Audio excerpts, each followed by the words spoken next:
The Padres have a golden opportunity as a great series win thanks to these very productive players.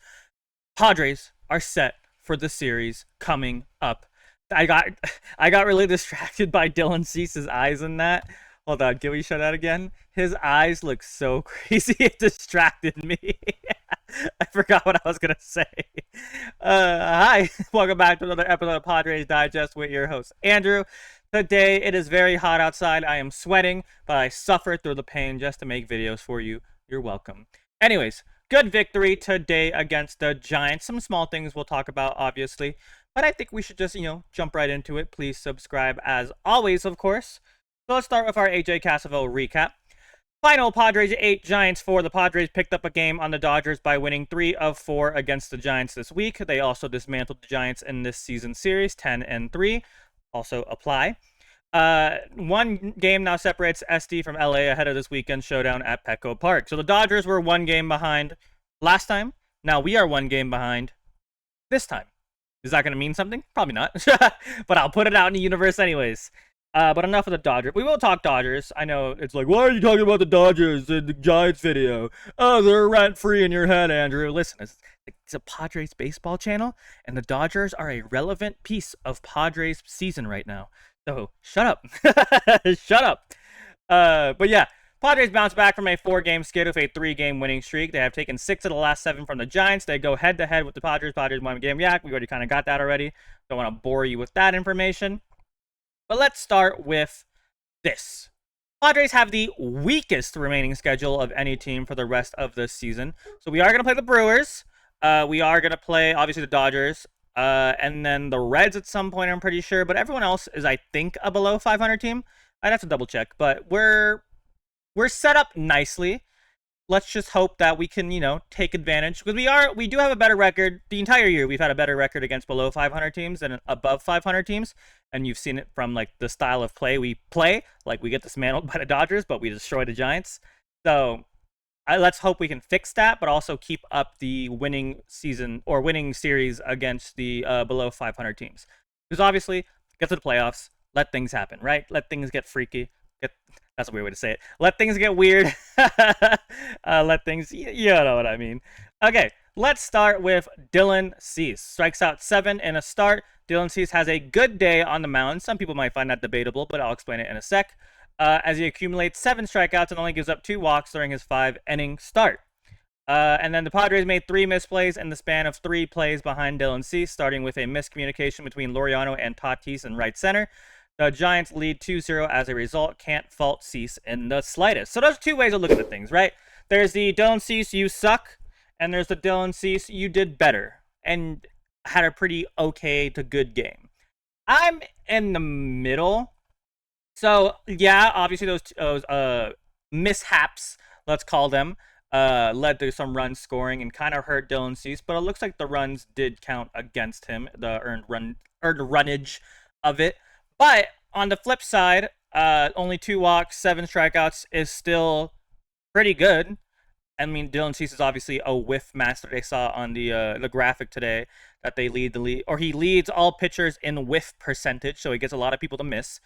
But on the other flip side, going back to the negatives, he gave up back-to-back home runs. And even though we had a massive lead, I don't think that's something you should still do.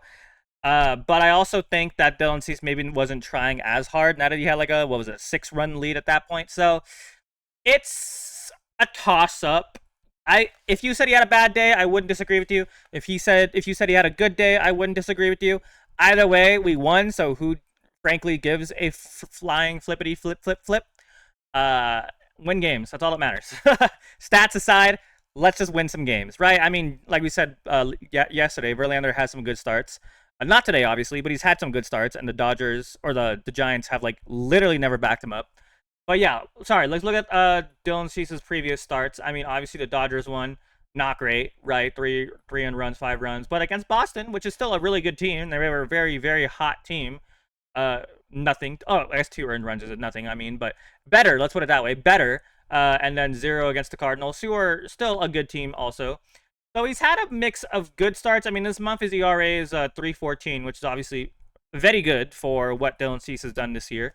So I don't know. I think genuinely he has looked better, even including the Dodgers series, because he's had obviously worse games. I mean, just look at Arizona on the 9th of July.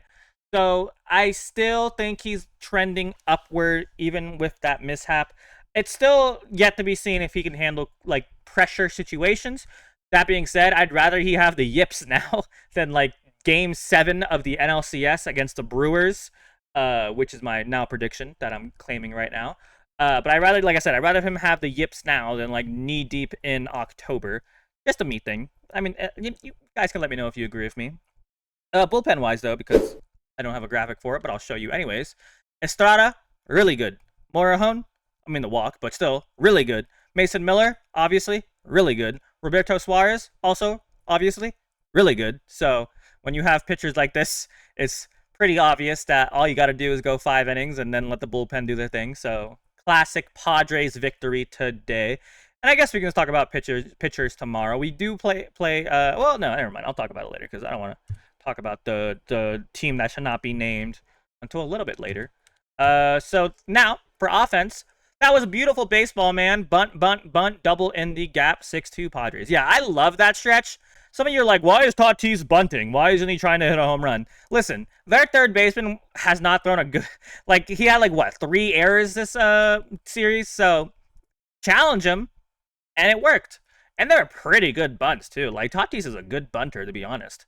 But yeah, and then Machado, who like is now looking better, and I can show you the stats. Machado is looking better. Had those RBIs, 3 RBIs to be exact, and a home run yesterday. So Machado being back, especially for this next series, will be humongous. He's now at 294. I mean, even Arraez, who I've been bagging on, had a pretty A-OK day today. Tatis Jr. too, who's also looking better. Our top 3 looking better. I don't know if Merrill will be back. I feel like I saw something that said he probably won't be back for the first game of the series. So I'm actually okay with sticking with this lineup.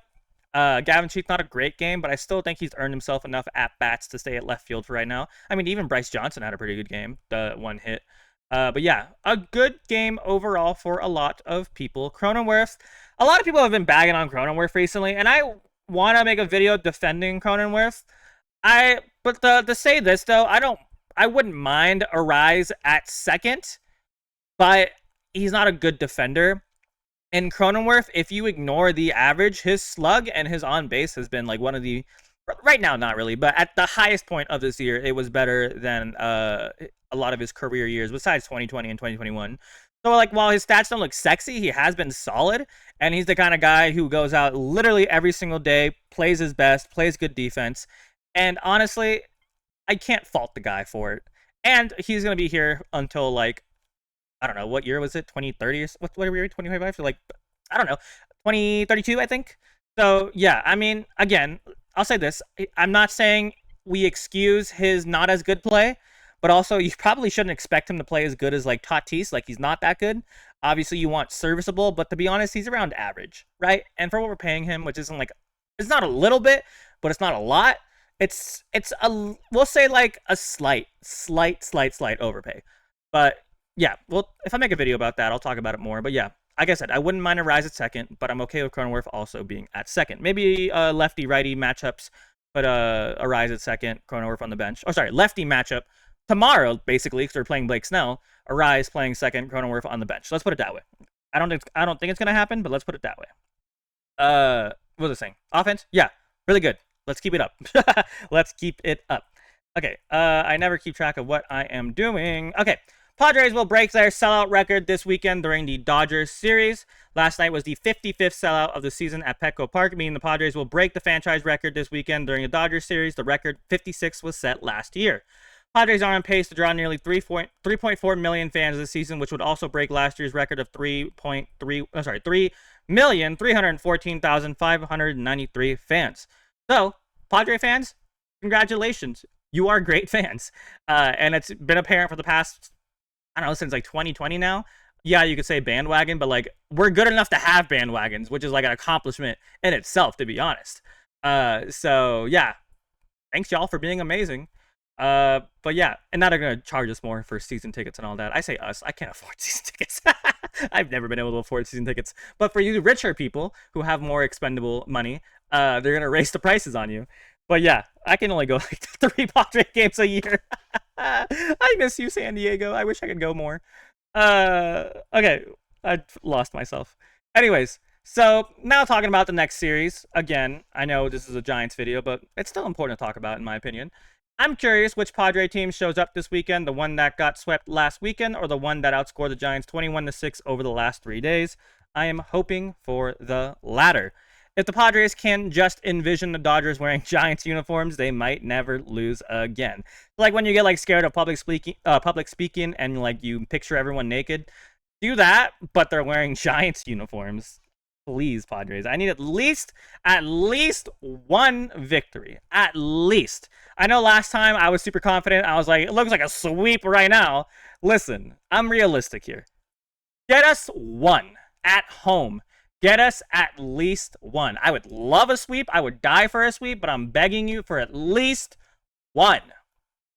And like I said, or I kind of hinted at, tomorrow, Blake Snell, the trick to beating Blake Snell, stop stealing the bases on Will Smith. And secondly, let him mess things up. Let him walk. Let him make the mistakes. We've seen Blake Snell unravel. Let him do that, right? And Yu Darvish, just be Yu Darvish, honestly.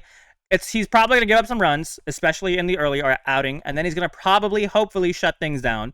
So what we have to do is be able to overcome early deficits. That's how we're going to beat the Dodgers tomorrow. Will it happen? We'll find out, won't we? But yeah, that's pretty much all I got. Thank you guys so much for watching. Have a fantastic rest of your day. I'm about to record another video about some big news that came out today, so stick around for that. Probably tomorrow morning it'll come out. But yeah, thank you guys so much for watching. Have a fantastic rest of your day, and as always, go Padres. Goodbye. Please subscribe. Did I say subscribe? Please subscribe. Okay, bye.